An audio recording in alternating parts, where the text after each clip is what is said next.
Ration বন্টন দুর্নীতি মামলায় ফের অভিযানে ইডি। সাত সকালে রাজারহাট, উত্তর 24 পরগনার বিভিন্ন জায়গায় ইডির অভিযান চলছে। এমনকি বসিরহাটে জ্যোতিপ্রিয় মল্লিক ঘনিষ্ঠ বারিক বিশ্বাসের বাড়িতেও ইডির অভিযান। রাজারহাটে বারিক বিশ্বাসের ফ্ল্যাটে ইডির অভিযান, অর্থাৎ সকাল সকাল রেশন দুর্নীতি মামলায় ইডির অভিযান শুরু হয়েছে। সেই সংক্রান্ত আপডেট আপনাদেরকে দেব। তার পাশাপাশি আরো একটি বড় খবর, ফের ট্রেন দুর্ঘটনার খবর প্রকাশ্যে আসছে। আমরা জানি গত 2 মাসে এ নিয়ে তিনবার দুর্ঘটনার কবলে পড়লেন ট্রেনের যাত্রীরা। একেবারে যে ছবি সরাসরি আপনারা দেখতে পাচ্ছেন সকাল 7টার এই ছবি ঝাড়খণ্ডে, যেখানে বেশ কয়েকটি বগি সেখানে লাইনচ্যুত হয়েছে। একদম সেই সরাসরি সেই ছবি আপনাদেরকে দেখাচ্ছি। কি পরিস্থিতি সেখানে, মানে কিভাবে লোকজন জড়ো হয়ে গেছে সেখানে, এবং সকাল থেকে উদ্ধার কার্য শুরু হয়েছে। এবার ঝাড়খণ্ডের চক্রধরপুরের কাছে বেলাইন মুম্বাইগামী হাওড়া সিএসএমটি এক্সপ্রেস আহত হয়েছেন 6 জন যাত্রী। রেল সূত্রে খবর, ভোরে 4:45 নাগাদ রাজা খারসোয়ান ও বারাবাম্বু স্টেশনের মাঝেই দুর্ঘটনা ঘটে। দুটো বড় খবরের দিকে আমরা নজর রেখেছি। শুরুতেই আপনাদেরকে যে বিষয়ে আপডেট দেবো তা হলো অবশ্যই ইডির অভিযান। প্রকাশ সিনহা এই মুহূর্তে আমাদের সঙ্গে রয়েছেন। প্রকাশ, আরো তথ্য আমাদেরকে তুলে ধরতে পারবে এই মুহূর্তের কি আপডেট পাওয়া যাচ্ছে ইডি সূত্রে? প্রকাশ। দেখো, আমরা দেখতে পাচ্ছি ইডি অফিসাররা যারা বারিক বিশ্বাসের ফ্ল্যাটের ভেতরে তল্লাশি অভিযান চালাচ্ছিলেন, তারা কিন্তু কিছুক্ষণ আগেই নিচে নামেন এবং বারিক বিশ্বাসের একটি গাড়ি, সেই গাড়িতে কিন্তু তল্লাশি অভিযান চালান এবং গাড়ির ডিকি খোলা হয় এবং সেই গাড়ি আমি তোমাকে দেখাবো। সামনে অতনু কুণ্ডুকে বলবো দেখাতে, তুমি সামনে দেখতে পাচ্ছ একটি গাড়ি, সেই গাড়ি কিন্তু তারা ভেতরে তল্লাশি চালান, পেছনে ডিকি খোলা হয় এবং গাড়ির ভেতরে কিছু রয়েছে কিনা সেটা কিন্তু দেখা হয়। এবং তারপরেই আমরা দেখলাম যে একজন গাড়ির ভেতরে একটা ব্যাগ রাখা ছিল, সেই ব্যাগ নিয়ে কিন্তু আবার ওপরে গেছেন ইডি অফিসাররা। সেই গাড়ির ছবি তোমাকে সামনের দিকে দেখাবো। তুমি দেখতে পাচ্ছ ইডি অফিসাররা যারা কিন্তু ভোর 5টায় তারা বারিক বিশ্বাসের বাড়িতে পৌঁছে গেছিলেন, তারা কিন্তু এখানে আসেন এবং বারিক বিশ্বাসের একটি গাড়ি মার্সিডিজ বেঞ্জ, সেই গাড়ির ভেতরে কি রয়েছে, গাড়ির ড্যাশবোর্ড খোলা হয়, গাড়ির ডিকি খোলা হয় এবং গাড়িতে কিছু রয়েছে কিনা সেটা কিন্তু দেখা হয়। তুমি দেখতে পাচ্ছ গাড়ির ভেতরে একাধিক আই কার্ড আমরা দেখতে পাচ্ছি, সেটা কিন্তু তারা দেখেন। পেছনে একটি ব্যাগ ছিল, লেদারের ব্যাগ ছিল, সেটা তারা নিয়ে নেন এবং নিয়ে এখন এই মুহূর্তে তারা আবার বারিক বিশ্বাসের যে ফ্ল্যাটে তল্লাশি অভিযান চালানো হচ্ছে সেই ফ্ল্যাটে আবার চলে গেছেন। মূলত গাড়ির ভেতরে কিছু লুকিয়ে রাখা হয়েছে কিনা সেটাই কিন্তু দেখার জন্য ইডি অফিসাররা গাড়ির ভেতরে তল্লাশি অভিযান চালান।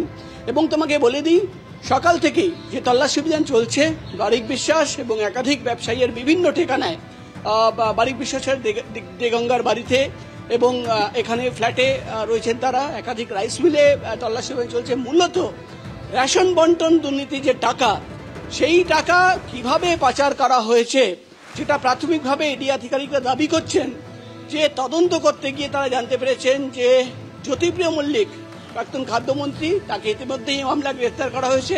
তার অত্যন্ত ঘনিষ্ঠ ব্যবসায়ী বারিক বিশ্বাস, এবং তার মাধ্যমে টাকা পাচার করা হয়েছে, টাকা দিয়ে সোনা কনভার্ট করা হয়েছে, এমনই কিন্তু আশঙ্কা করছেন ইডি আধিকারিকরা।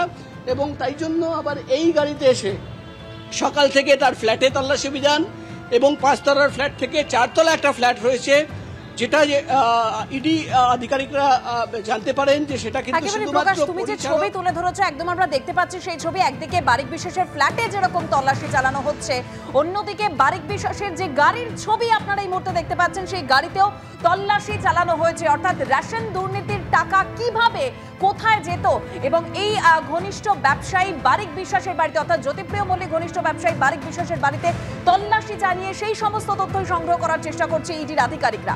অন্যদিকে আরো বিস্তারিত তথ্য আমাদের অপর প্রতিনিধি সমীরণ পাল আমাদেরকে তুলে ধরতে পারবে। সমীরণ। দেখো, যেরকম প্রকাশ বলছিল যে বারিক বিশ্বাস অর্থাৎ আব্দুল বারিক বিশ্বাস তার বসিরহাটের সংগ্রামপুরের বাড়িতে আজকে ভোর 5টা নাগাদ ইডি আধিকারিকরা এসে পৌঁছন এবং তার বিলাসবহুল রাস্তার ধারে যে বাড়ি রয়েছে সেই বাড়ি পুরো ঘিরে ফেলেন কেন্দ্রীয় বাহিনীর জওয়ানরা। সেই বাড়িতে এই মুহূর্তে লাগাতার তল্লাশি অভিযান চলছে। আব্দুল বারিক বিশ্বাস, যার নাম এর আগে গরু পাচার এবং কয়লা পাচার মামলায় বারবার উঠে এসেছিল, সেই আব্দুল বারিক বিশ্বাসের বাড়িতে রেশন বন্টন দুর্নীতি মামলায় আজ ভোর থেকে বসিরহাটের সংগ্রামপুরে তল্লাশি অভিযান শুরু করেছেন ইডি আধিকারিকরা। তার পাশাপাশি তোমাকে বলি, সংগ্রামপুরে তার বাড়ি লাগোয়া একটি রাইস মিল, সেখানেও ইডি আধিকারিকরা একযোগে তল্লাশি চালাচ্ছে। অর্থাৎ রেশন বন্টন দুর্নীতি মামলায় আব্দুল বারিক বিশ্বাসের যোগ, অর্থাৎ যে টাকাটা কোন পথে গেছে, কার নামে গেছে, এই সমস্ত অর্থাৎ মানি ট্রেল খোঁজার জন্য এই মুহূর্তে ইডি আধিকারিকরা বসিরহাটের দুটি জায়গায় অর্থাৎ আব্দুল বারিক বিশ্বাসের বাড়ি এবং রাইস মিলের তল্লাশি চালাচ্ছে। এর পাশাপাশি তোমাকে বলি, দেগঙ্গার বেড়াচাপার কাউকে পাড়া, যেখানে আপনারা আমরা দেখতে পাচ্ছি যে আলিফ নূর এবং যার পিজি রাইস মিল, সেখানে তল্লাশি অভিযান চালাচ্ছেন ইডি আধিকারিকরা। আলিফ নূর হচ্ছে বাকিবুর রহমান রেশন বন্টন দুর্নীতি মামলায় তৎকালীন খাদ্যমন্ত্রী জ্যোতিপ্রিয় মল্লিকের ঘনিষ্ঠ ব্যবসায়ী বাকিবুর রহমান গ্রেপ্তার হয়েছিল। এই বাকিবুর রহমানের আত্মীয় হচ্ছে আলিফ নূর। আলিফ নূরের বেড়াচাপা কাউকেপাড়ায় যে রাইস মিল রয়েছে, পিজি রাইস মিল, এবং তার লাগোয়া বাড়ি, এই আলিফ নূর তার পাশাপাশি দেগঙ্গা ব্লক তৃণমূল কংগ্রেসের সভাপতি আনিসুর রহমানের দাদা, এবং তারা একই বাড়িতে থাকে। সেই আলিফ নূরের বাড়িতেও একযোগে তল্লাশি চালাচ্ছেন ইডি আধিকারিকরা। কিছুক্ষণ আগে আমরা দেখতে পেলাম যে আলিফ নূরের যে গাড়ি, সেই গাড়িতে যে সমস্ত নথিপত্র আছে, সেই নথিপত্র খতিয়ে দেখছেন ইডি আধিকারিকরা। অর্থাৎ বসিরহাট এবং দেগঙ্গার কাউকেপাড়া, এই দুটি জায়গাতে এই ইডি আধিকারিকরা রেশন বন্টন দুর্নীতি মামলায় তদন্ত চালাচ্ছে, তল্লাশি অভিযান চালাচ্ছে। এবং সেই যে রেশন বন্টন দুর্নীতি মামলা, তাতে দেখা গেছিল যে বারিক বিশ্বাসের নাম উঠে এসছে। তার পাশাপাশি বাকিবুর রহমানের আত্মীয় আলিফ নূর, যিনি পিজি রাইস মিলের মালিক, সেই রাইস মিল এবং তার বাড়িতে একযোগে তল্লাশি চালাচ্ছেন ইডি আধিকারিকরা। ধন্যবাদ সমীরণ। অন্যদিকে ট্রেন দুর্ঘটনার দিকে নজর রাখবো। গত 2 মাসে তিনবার দুর্ঘটনার কবলে পড়লেন যাত্রীরা। এবার ঝাড়খণ্ডের চক্রধরপুরের কাছে বেলাইন মুম্বাইগামী হাওড়া সিএসএমটি এক্সপ্রেস লাইনচ্যুত হয়েছে ট্রেনের 18টি কামরা। 6 জন যাত্রী আহত হয়েছেন, এমনটাই সূত্রের খবর। এবং যে কারণ হিসেবে উঠে আসছে, কয়েকদিন আগে দুর্ঘটনায় বেলাইন হওয়া একটি মালগাড়ির কয়েকটি বগি পড়েছিল এই লাইনে, আর ওই বগিগুলির সঙ্গে ধাক্কা লেগেই মুম্বাইগামী হাওড়া সিএসএমটি এক্সপ্রেস লাইনচ্যুত হয়। চক্রধরপুর থেকে রওনা দিয়েছে রিলিফ ট্রেন। দুর্ঘটনাস্থলে উদ্ধার কাজ শুরু হয়েছে। আজ ভোর 3:45 নাগাদ এই দুর্ঘটনা ঘটে। স্থানীয়রা এসে হাত লাগান। ইতিমধ্যে রিলিফ ট্রেন একটি পৌঁছে গিয়েছে। টাটানগর এবং চক্রধরপুর থেকে যে দুটি রিলিফ ট্রেন রওনা দিয়েছিল, তার মধ্যে একটি পৌঁছে গিয়েছে। উদ্ধার কাজ শুরু হয়েছে। অরিত্রিক ভট্টাচার্য আমাদের প্রতিনিধি রয়েছেন আমাদের সঙ্গে টেলিফোন লাইনে। অরিত্রিক, উদ্ধার কাজ এখন কোন পর্যায়ে রয়েছে? দুর্ঘটনার কারণ সম্পর্কে রেল কি জানাচ্ছে? দেখো, উদ্ধার কাজ এই মুহূর্তে অনেকটাই হয়ে রয়েছে এবং যেটা বলা হচ্ছে 6 জনকে উদ্ধার করা হয়েছে আহত অবস্থায়। তাদের মধ্যে একজনের অবস্থা গুরুতর, বাকি 5 জনের চোট খুব একটা বেশি নয়। আরো কেউ আহত রয়েছেন কিনা সেটা খোঁজ নেওয়া হচ্ছে, কারণ আমরা যেরকম ছবি উঠে আসছে আমাদের সামনে, যেভাবে দুর্ঘটনাটি ঘটেছে, তাতে আহতের সংখ্যা বাড়ার একটা আশঙ্কা রয়েছে। সেই ব্যাপারটা উদ্ধারকারী দল খতিয়ে দেখছেন, আর কেউ আহত হয়ে আটকে রয়েছেন কিনা। এখনো পর্যন্ত কারণ সম্বন্ধে নির্দিষ্ট তথ্য বলা হয়নি। যেটা বারবার রেলের বলা হচ্ছে যে অন্য একটি মালগাড়ি এই দুর্ঘটনায় ইনভলভ ছিল, এবং সেই মালগাড়িটি এরকমও জানা যাচ্ছে যে আগে মালগাড়িটি বেলাইন হয়েছিল, তারপর সেই বেলাইন হওয়া মালগাড়ির কামরায় ধাক্কা মারে এই মুম্বাই মেল। তার জেরেই এই দুর্ঘটনা, এমনটাই মনে করা হচ্ছে। কিন্তু সেই ঘটনা ঘটাও খুব একটা স্বাভাবিক নয়। কিভাবে এই ধরনের ঘটনা ঘটে থাকতে পারে সেটা বোঝার চেষ্টা করা হচ্ছে। এবং আর একটা সূত্রতে বলা হচ্ছে যে মালগাড়িটি বেলাইন হয়েছিল, তার সঙ্গে সাইড কলিশন করেছে মুম্বাই মেল, এবং মুম্বাই মেল ওই সময় রাত 3:45-এর সময় পূর্ণ গতিতে চলছিল। তাই সাইড কলিশনের ফলেও প্রায় 18টি মতন কোচ এরকম ভাবে ডিরেল হয়ে গিয়েছে। সম্পূর্ণ যে ডিটেল সেটা পেতে এখনো কিছুটা সময় লাগছে। তবে যেটা বলা হচ্ছে যে আহত বা হতাহতের সংখ্যা খুব বেশি হবে না বলেই একটা আশা রাখছেন দক্ষিণ পূর্ব রেলের কর্তারা। দক্ষিণ পূর্ব রেলের উচ্চপদস্থ কর্তারা ইতিমধ্যেই ঘটনাস্থলে পৌঁছে গিয়েছেন। তারা পুরো বিষয়টি খতিয়ে দেখছেন এবং কিভাবে দুর্ঘটনা ঘটলো তার জন্য তদন্ত কমিটিও তৈরি করা হচ্ছে দক্ষিণ পূর্ব রেলের তরফ থেকে। তারা পুরো বিষয়টি খতিয়ে দেখবেন। তবে আপাতত যেটাকে প্রায়োরিটি দেওয়া হচ্ছে সেটা উদ্ধার কাজ। যাদেরকে সুস্থ অবস্থাতে উদ্ধার করা হয়েছে তারাও অত্যন্ত আতঙ্কিত হয়ে রয়েছেন মাঝরাতের এই দুর্ঘটনায়। তাদেরকে সেই জায়গা থেকে সরিয়ে নিয়ে যাওয়ার জন্য 2 দিক থেকে রিলিফ ট্রেন নিয়ে যাওয়া হয়েছে। টাটানগর থেকে রিলিফ ট্রেন নিয়ে যাওয়া হয়েছে, আবার উল্টো দিকে চক্রধরপুর থেকেও রিলিফ ট্রেন নিয়ে যাওয়া হয়েছে। এবং সেটাতে করেই হাওড়ার দিকে ফিরতে চান তাদেরকে হাওড়ায় ফেরানো হবে, যারা মুম্বাইয়ের দিকে এগিয়ে নিয়ে যেতে চান তাদেরকে মুম্বাই নিয়ে চলে যাওয়া হবে, এমনটাই বলা হচ্ছে। তবে মূল প্রায়োরিটি এখনো উদ্ধার কাজ। আর কেউ আটকে আছেন কিনা, কি পরিস্থিতিতে তারা আছে সেই দৃশ্যটাকে উদ্ধারকারী দল খতিয়ে দেখছে এবং সেই মতোই কিন্তু তারা উদ্ধার কার্য চালাচ্ছেন। ধন্যবাদ অরিত্রিক।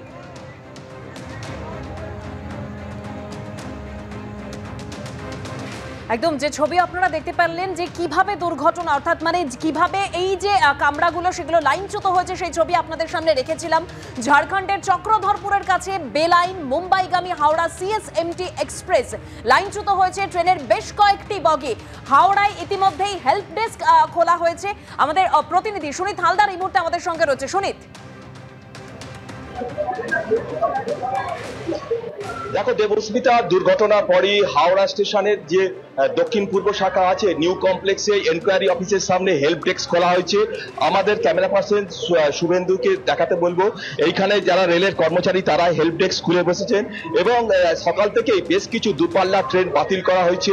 হাওড়া থেকে বারবিল জনশতাব্দী এক্সপ্রেস সেটা বাতিল করা হয়েছে এবং হাওড়া থেকে যে কাটাভাজি ইস্পাত এক্সপ্রেস সেটাও বাতিল করা হয়েছে। ফলে যারা এই দুর্ঘটনার ফলে এই যে দূরপাল্লার ট্রেন বাতিল করা হয়েছে সেখানকার যাত্রীরা এখানে এসে খোঁজ খবর নিচ্ছেন। একই সঙ্গে আমরা দেখতে পাচ্ছি যে এনকোয়ারি অফিস আছে নিউ কমপ্লেক্সের সহযোগ, সেখানেও কিন্তু যাত্রীদের ভিড়, প্রচুর যাত্রী তারা আসছেন, তারা ট্রেন চলাচল সম্পর্কে খবরাখবর নিচ্ছেন। শুধু ট্রেন বাতিল নয়, বেশ কিছু ট্রেনকে রিশিডিউল করা হয়েছে এবং সেগুলো নির্ধারিত সময়ের অনেক দেরিতে ছাড়বে বলে জানা গেছে। এবং ডাউনের, এটা তো আপের ট্রেনের কথা বললাম, ডাউনের ট্রেনের ক্ষেত্রেও কিন্তু একই জিনিস দেখা যাচ্ছে। একাধিক দূরপাল্লার ট্রেন যেগুলো গীতাঞ্জলি এক্সপ্রেস সহ বিভিন্ন দূরপাল্লার ট্রেন যেগুলো আজকে দুপুরের দিকে, আহমেদাবাদ এক্সপ্রেস সহ বিভিন্ন ট্রেন যেগুলো দুপুরের দিকে ঢোকার কথা ছিল সেগুলো কিন্তু নির্ধারিত সময়ে অনেক দেরিতে ঢুকবে। তার কারণ এই দূরপাল্লার ট্রেনগুলি চক্রধরপুর ডিভিশন থেকে অন্য রুটে অর্থাৎ অন্য রুটে ডাইভার্ট করে দেওয়া হয়েছে, যার ফলেই কিন্তু কমপক্ষে 5 থেকে 6 ঘন্টা দেরিতে ঢুকবে বলে জানা গেছে। যেটা এই রেল সূত্রে খবর, এই দুর্ঘটনার ট্রেনটি গতকাল রাত্রি 10টা নাগাদ হাওড়া স্টেশনে নিউ কমপ্লেক্স থেকে ছেড়ে যায়। হাওড়া সিএসএমটি যে মুম্বাই মেল সেটা ছেড়ে যাওয়ার পর ভোর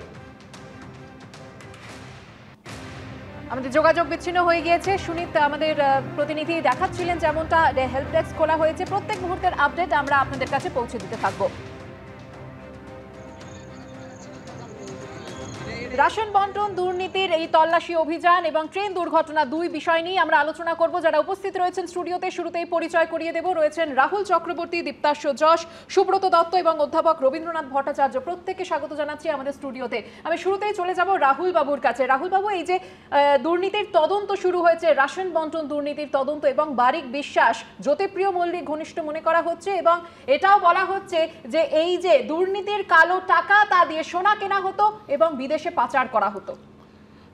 সুকন্যা, এখন আমাদের অবস্থা কেমন জানো তো, মানে বিরোধীরা যতটা উদ্গ্রীব বা বিরোধীরা যতবার সমালোচনা করে যে কি হবে কবে এর তদন্ত শেষ হবে, কবে অপরাধীরা বেরিয়ে আসবে, আমরাও তাই মনে করি যে বেরোক। একটা তদন্ত চলছে তো চলছেই, সেই সারদা নারদা চলছে তো চলছেই। আজ অব্দি তার কোনো সেট করা হলো না, আজ অব্দি তার ট্রায়াল শুরু হলো না, চলেইছে। কোনোটা 10 বছর, কোনোটা 12 বছর, কোনোটা 5 বছর চলেছে। স্বপন কুমারের সিরিজ চলছে, সিরিজ চলুক, একটা মেগা সিরিয়াল চলছে, লোকে দেখছে দেখুক। আমি জানি না এর আলটিমেটাম দেখি, এই তো চলছেই তদন্ত, কখনো ওখানে কখনো সেখানে, মাঝে মাঝে উদয় হয়, মাঝে মাঝে বন্ধ হয়। তো আমরাও তো চাইছি তদন্তর শেষ হোক, বেরিয়ে আসুক, কি অপরাধী বেরোক। আমরা তো কিন্তু এদের ক্ষমতারই সমস্যা হচ্ছে, বিচারপতিরা জিজ্ঞেস করছে এদের প্রসেস নিয়ে, প্রশ্ন তুলছে এদের তদন্ত পদ্ধতি নিয়ে। বিচারপতিরা মাঝে মাঝে সিট ভেঙে দিচ্ছে, বিচারপতিরা বলছে আপনাদের ভুল তদন্ত হচ্ছে। সুতরাং কোনটা তুমি বিশ্বাস করবে? একেবারে দীপ্তাশ্য, মানে যেটা বিষয় উঠে আসছে যে এই যে তদন্ত চলছে, অনেক লম্বা এই প্রসেস, একটা জায়গায় তো থামতে হবে, অর্থাৎ মাথা পর্যন্ত তো পৌঁছতে হবে, তার তো কোনো কিনারাই পাওয়া যাচ্ছে না। দেখুন, আপনি শুধু এই বারিক বিশ্বাস তো একজন, এবং বারিক বিশ্বাস কি শুধু জ্যোতিপ্রিয় মল্লিকের ঘনিষ্ঠ ছিলেন? আমি যতদূর জানি বারিক বিশ্বাস আরও অনেক প্রভাবশালীর ঘনিষ্ঠ ছিলেন, সেসবও বেরোবে। এবার কথা হচ্ছে রাহুলদা যেটা বলছেন যে তদন্ত চলছে তো চলছে, আচ্ছা নিয়োগ দুর্নীতি, সেখানে সরকারি আমলারা ধরা পড়েছেন, পুরো শিক্ষা দপ্তরটা জেলে আছে, অথচ মুখ্য সচিব মামলা শুরুর অনুমতি দিচ্ছেন না। এবার সেখানে তিনি এর আগে একবার 7 সপ্তাহ সময় নিয়েছিলেন অনুমতি দিতে, এবারে আবারও 8 সপ্তাহ সময় নিয়েছেন। তো রাহুলদার প্রশ্নটা নিজের সরকারকে করা উচিত যে কেন অনুমতি দেওয়া হচ্ছে না। আপনি দেখুন, প্রসন্ন রায়ের মতো কলা চাষি, যিনি 7 কাঠা জমিতে চাষ করে 67 কোটি টাকা আয় করেছেন, তো এবার এই কলা চাষি, বারিক বিশ্বাসের মতো সোনা চাষি পার্থর মতো পুতুল চাষি এরা তো রয়েছেন, এবং এই দুর্নীতির আকার বিশাল। এটা কয়েকশো কোটি টাকা বা কয়েক হাজার কোটি টাকা নয়, এর পরিমাণ কয়েক লক্ষ কোটি টাকা। তার জাল ছড়িয়ে আছে দেশ থেকে বিদেশে সর্বত্র। ভারত থেকে দুবাই, দুবাই থেকে ইন্দোনেশিয়া, ইন্দোনেশিয়া থেকে লন্ডন, লন্ডন থেকে স্পেন, সর্বত্র ছড়িয়ে আছে। সচিব বলো তো, বলা খুব সহজ। আজ অব্দি কোনো কিছু প্রমাণ করা যায়নি। সারদা নারদা তার মুখ্য সচিব নোটিফাই করেনি কেন, তা আজ অব্দি ট্রায়াল যা শুরু হলো না কেউ জানে না। সমস্যা যখন কেন্দ্রের জায়গায় শিক্ষায় দাঁড়িয়ে বিশাল বড় ঘোটালা হয়, তার দায় নিতে শিক্ষামন্ত্রী চায় না। সেখানে ধর্মেন্দ্র প্রধানকে অ্যারেস্ট করা হয় না। এখানে দাঁড়িয়ে যত তীর, এখানে সারা ভারতবর্ষের লক্ষ কোটি টাকার শিক্ষা স্ক্যাম হলো, কিন্তু কোনো উত্তর নেই, কোনো তদন্ত নেই, কেউ জানে না কি হয়েছে, কেউ জানে না। সুতরাং আজকে এটাই চলছে, এই গাজওয়ারি, এই জোর করে তদন্ত এবং জোর করে একটা কিছু চাপিয়ে দেওয়া, সরকারকে মেলাইন করা, এবং এটা চলতে থাকবে। এই সুযোগ নিতে থাকবে বিরোধীরা, এটাই তো ঘটনা। তো তাতেও কিন্তু মানুষ বিরোধীর সঙ্গে নেই। সুব্রত দা, এখানে একটা প্রশ্ন। আচ্ছা বলুন। 10 সেকেন্ড নেবো। রাহুল দা এতগুলো কথা বললেন, একটা জিনিস বললেন না, যে নিটের যে দুর্নীতি হয়েছে তাদের ধরেছে সিবিআই। পশ্চিমবাংলায় যে রেশন দুর্নীতি হয়েছিল তার এফআইআর পশ্চিমবঙ্গ পুলিশ, সিআইডি তারা চেপে গেছিল, তারা কাউকে ধরেনি। নিটের সুপ্রিম কোর্টে মামলা হয়েছিল, সুপ্রিম কোর্ট পরিষ্কারভাবে বলে দিয়েছে নির্দিষ্ট কয়েকটা সেন্টারে হয়েছে, তাদেরকে ধরা হয়েছে, তাদের রেজাল্ট বাতিল হয়েছে, কিন্তু তারপরে রেজাল্ট প্রকাশ করতে দিয়েছে শিক্ষামন্ত্রীকে প্রশ্ন করা হোক না, ভাই দায় কার? সর্বভারতীয় পরীক্ষায় যেভাবে দুর্নীতি হয়েছে এবং যেটা আশঙ্কা করা হচ্ছে, তার নিয়ে কিন্তু প্রশ্ন উঠে যাচ্ছে কেন্দ্রীয় শিক্ষানীতি নিয়ে, এবং কেন্দ্রীয় শিক্ষা ব্যবস্থা নিয়ে। এই তো দীর্ঘসূত্রিতা চলছে এবং তা নিয়ে তরজা চলছে, কিন্তু আমরা বারবার এই রেশন বন্টন দুর্নীতিতে যে বিপুল সম্পত্তি দেখতে পাচ্ছি, এবং বারিক বিশ্বাসেরও দেখতে পাচ্ছি একটি বাড়ি, একটি ফ্ল্যাট, রাইস মিল এতগুলি রয়েছে, এবং এই বিলাসবহুল গাড়ি, বাকিপুরের 100খানা সম্পত্তির কথাও কিন্তু মনে পড়ে যাচ্ছে, শেখ শাহজাহানের সম্পত্তির কথাও মনে পড়ে যাচ্ছে।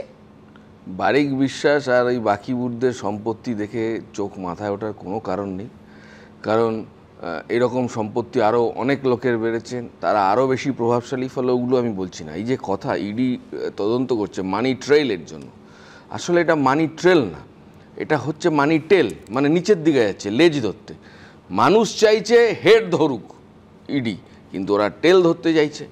এই যে চিত্রনাট্য, আসলে ছোটোবেলায় আমরা আর্থার কোনান ডয়েল পড়ে বড় হয়েছি, ফলে ওইখানে আমরা সব দেখেছি কীরকমভাবে কি হয় না হয়, ফলে ওই রকম লোমহর্ষক কাহিনী পড়া মানুষ পশ্চিমবাংলার ইডির এই ফেক তদন্ত, এইটাতে আর কোনোভাবেই মানুষের মধ্যে কোনো প্রতিক্রিয়াই হয় বলে মনে হয় না।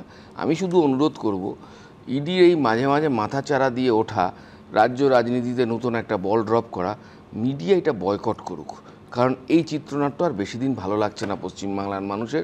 সবাই জানে কোন নির্দেশে কি হয়, কারা এটা করে, কারা এটা আটকায়। এই যে বলছিল সারদার তদন্ত, ঠিকই বলেছে রাহুল, সারদার তদন্ত এখন অবধি হচ্ছে না কেন? এর জবাব কে দেবে? সিবিআইয়ের গাড়ি কেন হাজরা মোড়ে দাঁড়িয়ে আছে, কেন হরিশ চ্যাটার্জি স্ট্রিট অবধি যাচ্ছে না, এর উত্তর কে দেবে? কেউ জানে না কে দেবে। শেষ অবধি তো এই উত্তর দেওয়ার দায় অমিত শাহ, উনি দেবেন কিনা আমি জানি না, পশ্চিমবাংলায় এসে দেন কিনা তাও আমি জানি না।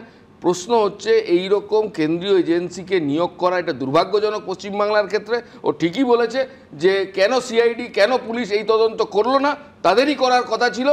বিচারপতিরা এরা করেনি বলে সেন্ট্রাল এজেন্সিকে দিয়েছে, এমনি দেয়নি বিচারপতি। একেবারে আপনাকে আমি সঙ্গে থাকতে অনুরোধ করবো। অন্যদিকে আমি রবীন্দ্রনাথ বাবুর প্রতিক্রিয়াও নেব, কিন্তু তার আগে আপনাদেরকে একটা তথ্য দিয়ে রাখি। ভাঙড়ের চালকলে সেখানেও ইডির হানা। ভাঙড়ের তৃণমূল নেতা কাইজার আহমেদের ভাইয়ের চালকলে ইডি, কাইজারের ভাই জাহাঙ্গীর আলম ওরফে পাপ্পুর চালকলে ইডির হানা। রেশন দুর্নীতির তদন্তে এই চালকলের যোগ খতিয়ে দেখা হচ্ছে বলেই জানা যাচ্ছে। জাহাঙ্গীরের চালকলে বারিক বিশ্বাসও আসতেন বলে দাবি করছে ইডি, কারণ অন্যদিকে বারিক বিশ্বাসের ফ্ল্যাট, তার যে রাইস মিল, সেখানেও ইডি তল্লাশি অভিযান চালাচ্ছে। এমনকি কিছুক্ষণ আগেও যে ছবি আপনাদের সামনে রেখেছিলাম, বারিক বিশ্বাসের যে বিলাসবহুল গাড়ি, সেই গাড়িতেও ইডির আধিকারিকরা তারা তল্লাশি চালিয়েছে, সেখান থেকে একটি লেদার ব্যাগ পর্যন্ত উদ্ধার করা হয়েছে। অর্থাৎ সকাল সকাল রেশন দুর্নীতির তদন্তে ইডির এই অভিযান, এবং যে খবরের দিকে আমরা নজর রেখেছি, রেশন দুর্নীতির তদন্তে ইডির তৎপরতা, বিভিন্ন জায়গায় এই মুহূর্তে অভিযান চলছে। ভোর থেকে শুরু হয়েছে অভিযান। রাজারহাট, উত্তর 24 পরগনার বারাসাত, বসিরহাট, দেগঙ্গা সহ 10টি জায়গায় হানা, মোট 4টি রাইস মিল ও 6টি বাড়ি এবং অফিসে একযোগে তল্লাশি চলছে। এবং এই মুহূর্তের আরো একটি যে খবর আপনাদের সামনে রেখেছি, ভাঙড়ের চালকলেও সেখানেও ইডি আধিকারিকরা তারা তল্লাশি অভিযান চালাচ্ছেন। ভাঙড়ের তৃণমূল নেতা কাইজার আহমেদের ভাইয়ের চালকলে ইডির এই অভিযান। কাইজারের ভাই জাহাঙ্গীর আলম ওরফে পাপ্পুর চালকলেও ইডির এই অভিযান। এখান থেকে কি তথ্য পাওয়া যাচ্ছে, ইডির সূত্রে কি দাবি করা হচ্ছে, আর বিস্তারিত জানবো আমাদের প্রতিনিধি হিন্দল দে আমাদের সঙ্গে টেলিফোন লাইনে রয়েছেন। হিন্দল, একেবারেই দেখো, ভাঙড়ের যে দণ্ড প্রতাপ নেতা কাইজার আহমেদ, তারই ভাই জাহাঙ্গীর আলম ওরফে পাপ্পু, তাদের যে চালকল রয়েছে সেই চালকলে কিন্তু ইডির আধিকারিকরা আজ সকালবেলা কেন্দ্রীয় বাহিনীর জওয়ানদেরকে নিয়ে সেখানে উপস্থিত হন এবং সেখানে এখনো পর্যন্ত তল্লাশি চলছে। এবং রেশন দুর্নীতি মামলায় ইডি যেমন বিভিন্ন জায়গায় তল্লাশি চালাচ্ছে, তারই একটি অংশ হিসেবে এই ভাঙড়ের ঘটকপুকুরের কাছে পাপ্পুর যে চালকল বলে পরিচিত সেখানে কিন্তু ইডির আধিকারিকরা রয়েছেন। যেটা এখনো পর্যন্ত ইডি সূত্রে জানা যাচ্ছে এবং স্থানীয় সূত্রে জানা যাচ্ছে, বারিক বিশ্বাসের একটা অংশ কিন্তু এই চালকলে ছিল, অর্থাৎ কিনা শেয়ার হোল্ডার ছিলেন বারিক বিশ্বাস। এই বারিক বিশ্বাসের সঙ্গেই কিন্তু জাহাঙ্গীর আলম ওরফে পাপ্পুর একটা সম্পর্কও ছিল এবং তারা কিন্তু এই ব্যবসা শুরু করে।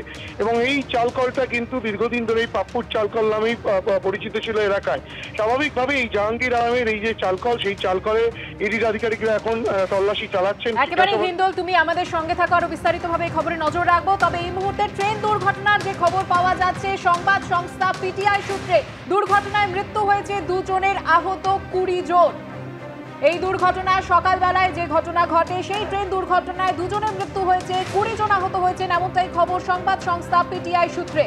ঝাড়খণ্ডের চক্রধরপুরের কাছে বেলাইন মুম্বাইগামী হাওড়া সিএসএমটি এক্সপ্রেস, আর এই মুহূর্তের যে খবর পাওয়া যাচ্ছে অর্থাৎ সংবাদ সংস্থা পিটিআই সূত্রে যে খবর পাওয়া যাচ্ছে, এই দুর্ঘটনায় 2 জনের মৃত্যু হয়েছে, আহত হয়েছেন 20 জন। লাইনচ্যুত হয়ে গিয়েছিল ট্রেনের 18টি বগি, একেবারে সেই ছবি আপনারা দেখতে পাচ্ছেন কিভাবে লাইনচ্যুত হয়ে যায় ট্রেনের কামরাগুলি, সেই ছবি আপনাদের সামনে রেখেছি। সকাল সকাল যে খবরের দিকে আমরা নজর রেখেছি, ট্রেন দুর্ঘটনা ভোর 3:45 নাগাদ এই দুর্ঘটনাটি ঘটে এবং সংবাদ সংস্থা পিটিআই সূত্রে যে খবর পাওয়া যাচ্ছে, দুর্ঘটনায় মৃত্যু হয়েছে 2 জনের, আহত হয়েছেন 20 জন। ঠিক কিভাবে দুর্ঘটনা ঘটলো আরো বিস্তারিত তথ্য আমরা জানবো আমাদের প্রতিনিধি অরিত্রিক ভট্টাচার্যের কাছ থেকে। অরিত্রিক, কি জানতে পারছো? দেখো, এখন প্রাথমিকভাবে রেল যেটা মনে করছে যেভাবে ঘটনাটি ঘটেছিল সেটা তোমাকে বলবো। সেটা হচ্ছে যে হাওড়া মুম্বাই মেল সেটি যাচ্ছিল হচ্ছে মুম্বাইয়ের দিকে, উল্টো দিক থেকে আসছিল একটি মালগাড়ি, একটি গুডস ট্রেন, সেটা হাওড়ার দিকে আসছিল এবং সেইটি কিন্তু আগে বেলাইন হয় এবং ডিরেলড হয়। তার 4টি কামরা ডিরেলড হয়েছে বলে জানা যাচ্ছে। এই 4টি কামরা ডিরেলড হয়েছে যে সময়, তার কয়েক মিনিটের মধ্যেই কিন্তু উল্টো দিকের লাইন দিয়ে হাওড়া ছিল এবং এই 4টি কামরা যখন ডিরেলড হয়, তার একটি কামরা কিছুটা ছিটকে গিয়ে হাওড়া মুম্বাই মেলের যে ট্র্যাক, তার ওপর কিছুটা আড়াআড়ি ভাবে পড়ে, ট্র্যাকের ওপর কিছুটা উঠে আসে সেই কামরার একটি অংশ। হাওড়া মুম্বাই মেল যখন যাচ্ছিল তখন সেখানে তার যে নির্ধারিত গতি, সেই গতিতেই যাচ্ছিল। প্রাথমিকভাবে যেটা জানা যাচ্ছে, সেই গতি 100 কিলোমিটারের বেশি এবং সেই অবস্থায় যখন হাওড়া মুম্বাই মেলের চালক দেখতে পান ট্র্যাকের ওপর একটি কামরার কিছুটা অংশ উঠে আছে, তিনি সম্ভবত ব্রেকও কষেছিলেন বলে জানা যাচ্ছে, কিন্তু ট্রেনের গতি 110 থেকে 115 কিলোমিটার হওয়ায় কোনোভাবেই কিন্তু এ করা সম্ভব হয়নি। গতি কমালেও দুর্ঘটনা রোখা সম্ভব হয়নি এবং দুর্ঘটনা ঘটে এবং সেই দুর্ঘটনায় 2 জন মারা গেছেন বলে খবর পাওয়া যাচ্ছে।